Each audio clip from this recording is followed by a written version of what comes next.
Hi, my name is Kayla Greenstein. I'm a psychology PhD candidate at the University of Sydney, and I used to work in sexual assault response. I have no financial disclosures. It's 4 a.m. in Australia, and I would rather not be awake right now, but I am deeply concerned about the Lycos model of MDMA assisted therapy. When I started my PhD 2.5 years ago, I wanted to conduct a psychedelic clinical trial for PTSD. But as I looked at the psychotherapy component, I quickly realized there were very serious issues. My research now focuses on the theoretical underpinnings and use of touch in psychedelic therapies. I have read the Lycos therapeutic manual very closely, and I've read all of the references cited in the manual. The core idea of the therapy is that we all have an inner healing intelligence that can be accessed through MDMA and other non-ordinary states of consciousness. Given the centrality of the inner healing intelligence in their therapy manual and as a proposed mechanism of action, I'm really surprised we didn't hear more about it today from the sponsor. It was also really concerning to hear the sponsor say that MDMA-assisted therapy facilitates memory recollection. This is a highly controversial idea that sits alongside the idea that MDMA elicits a more authentic version of the self, connecting to the inner healer and archetypes in the collective unconscious. Using touch and body work to clear energy blocks in patients are also in the therapeutic manual.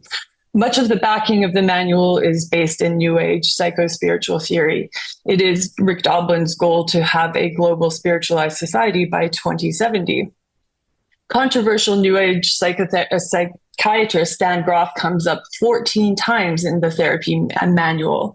He believes all psychopathology is rooted in traumas in the birth canal. Here's his book and some of those diagrams.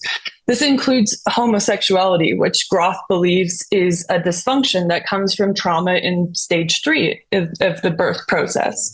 Grof's work is homophobic and misogynistic. This is not a safe therapy model. These theories were an integral part of the phase 2 trial abuse, and we need a different therapeutic manual with contemporary co-designed research supporting it. I also recently published on the lack of mention a discussion of coercive control in MDMA couples therapy, where one person has PTSD. In response, MAPS-affiliated researchers attempted to have my work removed with baseless accusations. After a lengthy process, I demonstrated my critiques of their work were entirely accurate. There has been no recognition of the role of coercive control and increased vulnerability within couples and families in the treatment process. I am still hopeful about MDMA-assisted therapy, and I greatly look forward to seeing the research coming from labs that are not associated with MAPS and Lycos.